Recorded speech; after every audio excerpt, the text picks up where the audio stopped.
Mən özümə kanal açanda güya qərara gəlmişdim ki, dinlədiyim radio tiyatroları haqqında danışım. Çünki dəhşətli dərəcədə çox sevgim var, çox sevirəm radio tiyatrosu dinləməyi. Bizdə də radio tamaşaları var, amma çox azdır, çox qısıtlıdır və elə də məşhur əsərlər təqdim olunmamışdı. Arkası yarın və radio tiyatrosu yazanda isə klassiklərdən tutun, müxtəlif janrlarda bir çox səsləndirmələr var. Agatha Christie'nin məsəl üçün 10 zəncidən tutun, müxtəlif, yəni demək olar ki, Agatha Christie'nin belə əgər kriminal ədəbiyyat sevirsinizsə, bir çox kitabları səsləndirilibdir. Radio tiyatrosunun özəlliyi mənim üçün nədir? Film və yaxud da məsələn teatrı qarşılaşdıranda, çünki televiziya çıxanda artıq insanlar deyirdilər ki, teatrlara insanlar getməyəcək, artıq evin içində televiziya izləyirlər, amma televiziya teatrı öldürmədi. Çünki bunlar ayrı-ayrı sahələrdir. Teatrda get, canlı izləyirsən, bir mədəniyyətdir, bir növ hansı ki, küçədə demək olar ki, ilk başlarda əslində sadəcə teatr aktyorlarını, incəsənət adamlarını yox, ümumilikdə sənət adamlarını Oqtay Eloğlu əsərində də danışmışdı. Məsəl üçün, aristokrat ailələr, alicənab ailələr aşağı qiymətləndirirdi. Məsəl üçün, deyirdilər ki, filan adam müğənnidir və yaxud da ki, səhnəyə çıxır, aktyorluq edir. Yəni, normal qiymətləndirilmirdi. İndi tam tərsinədir, məsəl üçün, sənət adamları, teatrda işləyən aktyorlar, aktrisalar yüksək qiymətləndirilir. Bu özü əslində gözəl bir haldır, amma bu mövzudan biraz ayrı olaraq radio tiyatrosu da indi o qədər də dinlənirmi? Çünki dediyim kimi televiziyanın çıxması ilə radio, eləcə də teatr artıq ikinci plana atıldı. Amma mən nəyə görə sevirəm? Çünki radio tiyatrosu dinləyəndə tamamilə, özəlliklə axşamlar işığı söndürürsən və dinlədiyin dedektiv hekayələr olanda çox möhtəşəm olur, yəni o anları yaşamaq. Demək olar, mən hər gün dinləyirəm nəsə və sənin təxəyyülündə canlandırırsan. Yəni, sənin gözün qabağında filmlərdəki kimi, televiziyadakı kimi və yaxud da ki, teatr zalındakı kimi səhnədə bir real obrazı görmürsən. Sən artıq tamamilə təxəyyülünə qalıbdır ki, o təsvir edilən obrazı necə canlandırırsan. Məncə bu təxəyyülümüzü və yaxud da ki, bizim sərhədlərimizi daha geniş eləyir, qısıtlamır. Bu çox daha fərqli bir hissdir deyə düşünürəm. Yəni, dediyim kimi, əslində dinlədiyim teatrlardan danışacaqdım. Sonra nəsə belə hər şeydən danışası oldum. Amma indi Hitchcock'un bir 1940-cı ildə Hitchcock çoxumuz demək olar ki, kinomanların, kinonu az da olsa sevən hər kəs Hitchcock'u demək olar ki, tanıyır. Adını kino sayəsində tarixə yazdırmış bir şəxsiyyət, hər nə qədər real şəxs olaraq müzakirələrə səbəb olsa da, o da yəni o danılmazdı ki, adam bir kino dahisi idi, sənətkar idi. Amma bir çoxları bilmir ki, 1940-cı illərdə Hitchcock həm də radio daha çalışıbdı, səsləndirmələr eləyibdi. Yəni, bu əsərləri, səsləndirdiyi hekayələri Hitchcock yazmırdı, əksinə seçirdi və özünü uyğunlaşdırıb təqdim eləyirdi. Hitchcock Presents adıyla bu hekayələr səsləndirilirdi. Deməli, radio tiyatrosunda, türk dilində 2 hekayəsini dinləmişəm. İnanılmaz dərəcədə heyranam. Biri mumyalardır, biri mistik janrda yazılmış kriminal bir hekayədir. Digəri isə mizogeniya mövzusunda qadın düşmanı ilə, hekayənin adı da qadın düşmanıdır. Yəni, Hitchcock demək bilirik ki, gərginlik, qorxu, gərginlikdə adamı saxlayır, cinayət, kriminal. O qadın düşmanını heç nə demirəm. İlk dəfə, yəni bir videoda spoiler verməyəcəm, sırf o gərginliyi özünüz hiss eləyin deyə. Çox insanı gərginlikdə saxlayır. Əsərin səsləndirilməsi, aktyorlar çox möhtəşəm idi və dəfələrlə dinləmişəm o hekayəni və mumyalar. Bir də başqa bir Yanlış Zəng adlı tamaşası var. Mən onu əslində dinləmişəm, amma YouTube-dan necəsə tapa bilmədim. Bu üçü haqqında danışacağam. İngilis dilində də yazsaz, bu tamaşaları dinləmək olur, səsli şəkildə radiolar dinləmək olur. Deməli, mənim ən sevdiyim mumyalar hekayəsindən başlayım. Mövzusu nədir? mistika, elmi, fantastik əsərdir və kriminal da var. Hər şey var içində demək olar ki.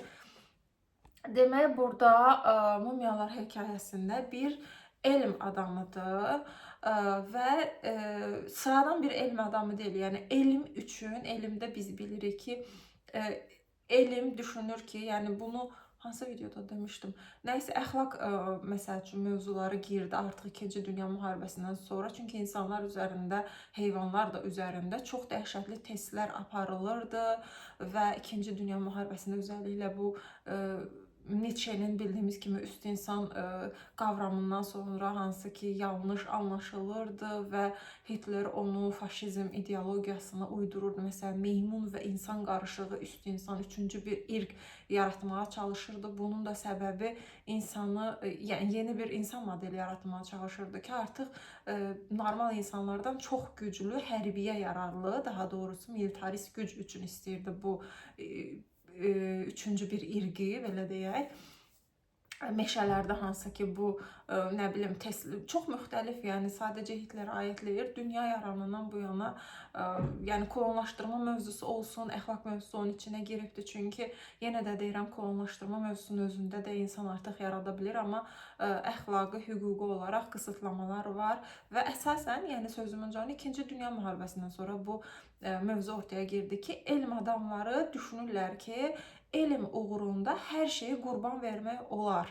Yəni bir növ bu da elmdə radikallaşanda dindarlar kimi, necə ki dindarlar düşünürlər ki, o bir ideologiyadır və din uğrunda hər şeyi cihad eləmək olar, yəni sərhədsiz də hər şeyi qurban vermək olar. Yəni insandan da, insanın dəyərlərdən də, humanizmdən də üstündür. Elm adamları da belə düşünürlər ki, insan heç də önəmli bir faktor deyil. Yəni bir elm üçün qurban vermək lazımdırsa, insanları və heyvanları göz qırpmadan qurban vermək olar. Onların üstlərində testlər aparmaq olar. Hitchcock'un bu Mumiyalar hekayəsi seçib səsləndirdi, hansı ki hekayənin başlığında da öz-özünü təqdim edir. Çox qəşəngdir o səhnələr. Və bir elm adamıdır, bu tip bir elm adamıdır və o düşünür ki, o elm üçün, hansısa bir kəşf üçün, kəşfi də lənətləndirilmiş, lənətli hesab olmuş bir mumiyadır. Bir Misirdən mumiya tapır və o mumiyanı diriltmək istəyir. Yəni belə bir ölünü diriltmək, ölümə qalib gəlmək, hansı ki fəlsəfədə də demişdik ki, əsas mövzusu bəzi filosoflar deyir ki, ölümü aşmaqdır, ölümü tanımaqdır. Yəni insanın tək axtardığı şey budur. Və burada da insan tarix yaranandan bu yana insan ölümsüzlüyü axtarır, ölümə qalib gəlmək istəyir. Bir mumiyanı diriltməyə çalışır. Yəni elm adamı olaraq imkansız dediyimiz tək şey, hansı ki bizdə çox vaxt deyirik, bir ölümə çarə yoxdur. Bu adam onun çarəsini tapmaq istəyir. Mumiyanı diriltmək istəyir və bu uğurda hər şeyi fəda eləyir. Baxmayaraq ki, maddi imkanları çox qısıtlıdır və bir tələbə də gəlir, tələbəyə də izah edir ki, mən sənə maddi cəhətdən çox da pul verə bilmərəm, amma hətta gedirlər ona, bu elm adamına belə marağı olan bir qadını, necə ki Məhəmməd Xədicənin puluna görə dini yaymaq üçün qadınla evlənmişdi. Burada da yəni o qadının pulu olur deyə o qadını belə deyim istifadə edir hisslərini, duyğularını. Çünki həyata keçirmək üçün öz elmi araşdırmasını aparmaq üçün təbii ki, alimlərə nə lazımdır? Maddiyyat lazımdır. Burada da məsələn başqa bir mövzulara gedib çıxırıq. Biz bilirik ki, elm adamları elə incəsənət adamlarına da aiddir. Çünki incəsənətin də sualı var ki, sənət üçündürmü, yoxsa məsələn kapitalizm üçün, ya pul üçünmü? Bunun özü də yəni dediyim kimi müzakirəli tamamilə bir mövzudur. Elm adamları da yəni deyirlər ki, biz elm insanı araşdırma aparmaq üçün onun artıq bir maddi qayğıları olmamalıdır ki, rahat şəkildə dövlət onun büdcəyi ilə təmin eləsin və o araşdırmalarını aparsın, dünyaya faydalı olacaq araşdırmalarını aparsın. Amma dediyim kimi, yəni bu qısıtlamalar olur deyə, bu əxlaq dilemması ortaya çıxır deyə, nə bilim etika qaydaları ortaya çıxır deyə. Yəni dövlət də sənə tutalım bir insanı öldürmək istəyirsən elmin üçün, yəni dövlət sənə təbii ki dedim, yəni bilmirəm indi o proseslər necə gedir. Yəni bizə deyilən şəkildəkini təsvir edirəm ki, buna dəstək verməyəcək tutalım. tutalım. Amma bu elm adamı deyir ki, yəni qanunlar onları pozmaq üçündür. Mən bütün bəşəriyyəti dəyişəcək bir kəşf eləyəcəm, bir ölümə qalib gələcəm, bir insanı dirildəcəm, əsrlər öncə ölmüş bir mumyanı dirildəcəm. Buna görə mənə bu yolda hər şey mübahdır, yəni hər şeyi eləyə bilərəm. Bunun da səbəbi nəyə görə deyirəm? Gedişatda hekayə kriminala dönüşür. Çünki bu elm adamı öz tələbəsinə də deyir ki, yaşadıkları evdəki adamlar bir qadına kişi olur, onları öldürmək lazımdır. Yəni qurban vermək lazımdır mumya üçün. Qurban anlayışı da var.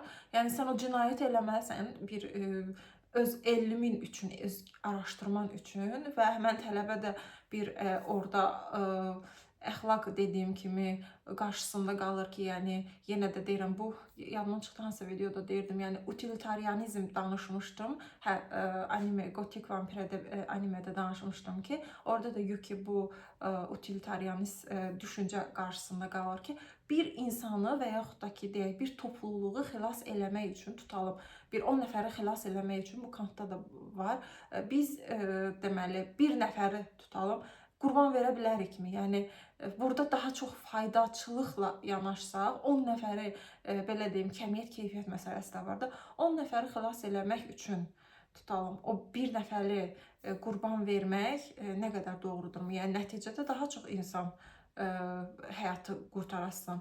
Amma bunun da qarşılığında sən başqasının ən təməl hüququdur. Bütün insanların ortaq, yəni beynəlxalq qanunlarda da hər kəsin ilk hüququ, yəni sorğu-sualsız cinayətkarlara belə aiddir. Ən qatı cinayətkar belə olsan, sənin yaşamaq haqqın var. Yəni bir insanın yaşama haqqını almaq, yəni cinayət qanunla, modern konstitusiyada bu sorğusuz-sualsız cinayətdir. Yəni bunu edilməlidirmi? Dediyim kimi, buradakı alim biraz dəlisov olur və elm uğrunda hər şeyi mübah deyir və bu cinayəti gözə alır, adamları öldürür, hətta tələbəsi ilə aralarındakı dialoq var və daha sonra mumyanı, yəni polislər gəlirlər, basırlar, evi, cinayət xəbəri alırlar və o anda öldürdüyü adamların üzünü mumya qoyur, maskalar qoyur və deyir ki, mən elm adamıyım, burada araşdırma aparırdım, polisləri aldadır, tam aldatmaq istəyəndə Edgar Poe'nun Qara Pişik hekayəsində kimi, yəni orada bir işinin üstü açılır necəsə bir şəkildə və polislər onu yaxalayır. Hekayə təxminən deyərdim ki, 1 saatdır, 1 saat 10 dəqiqə filan, yəni maksimum olar, amma inanılmaz dərəcədə möhtəşəmdir. Radio tiyatrosu dinləyən birisi olaraq, klassik əsərlərdə dinləyən birisi olaraq deyə bilərəm ki, ən sevdiklərimdən də bu mumyalar hekayəsi. Və ikinci Hitchcock'un səsləndirdiyi deməli qadın düşmanı mizogeniya barəsindədir. Burada da xəbər yayılır ki, bəs qəsəbəyə bir cinayətkar dadanıb, belə deyək, və qadınları öldürür özəlliklə.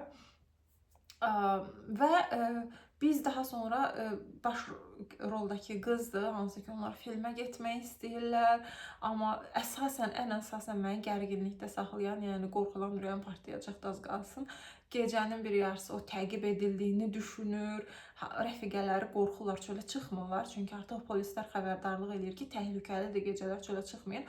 Amma qız deyir ki, mən qorxmuram, sinemaya gedir, sinemadan qayıdandan sonra təqib edilmə səhnələri çox möhtəşəm idi, qatilin onu təqib elədiyini düşünürdük və doğru da olur, o təqib edilir, amma onu təqib eləyən, bilmirəm deyim, deməyim, amma deyim, yəni, onsuz da yəni videoda yazmışdım ki, burada hər şeyin spoilerini deyirəm. Və mənim də yəni belə spoiler deyiləndə həvəsim filan ölmür hansısa hekayəyə. Düşünmürəm ki, insanlar normal dinləyici və yaxud da ki, keyfiyyətli oxucu nəsə spoiler dinləyəndə həyəcanlı olur bir əsərə qarşı.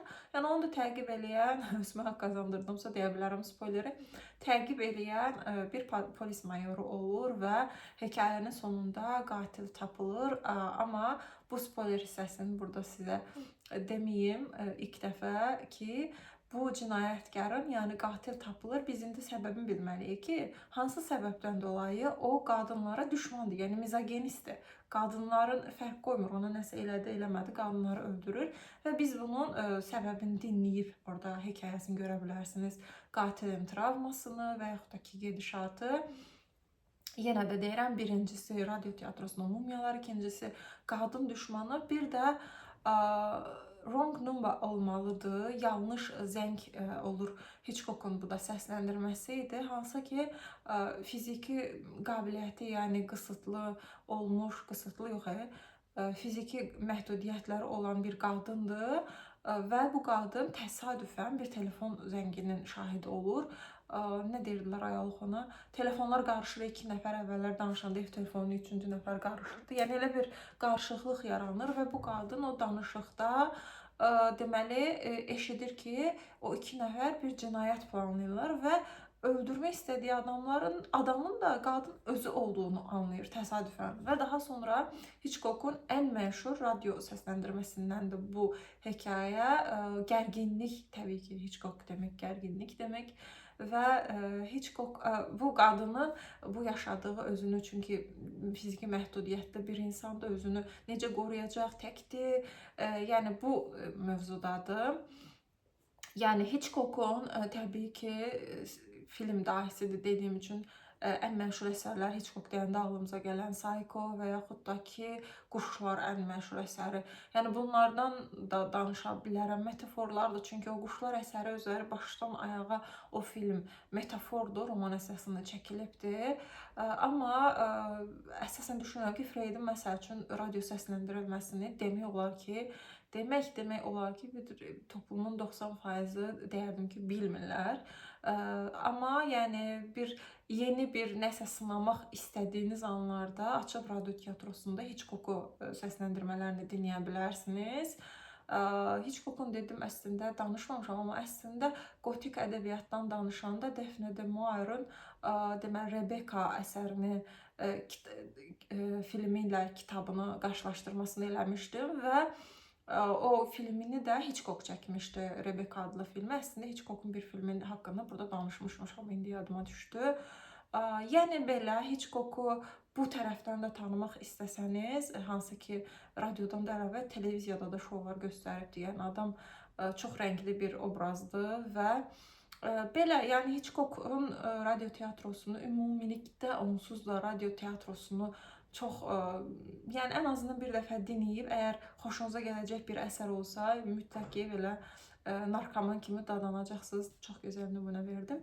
Yəni davamlı olaraq insan dinləmək istəyir, amma özəlliklə kriminal hekayələr, o gərginlik istəyirsinizsə Hitchcock'u və Agatha Christie'nin dediyim kimi, özəlliklə 10 Küçük Zənci adıyla o Agatha Christie'nin ən məşhur əsəridir. Və eləcə də digər əsərlərini radio teatrosundan, səsli kitabdan fərqli olaraq aktyorlar çünki səsləndirir, müxtəlif səs effektləri var. Yəni dinləyə bilərsiniz uzun yol gedəndə və yaxud da ki, gecə yatanda işıq söndürüb dinləyə bilərsiniz.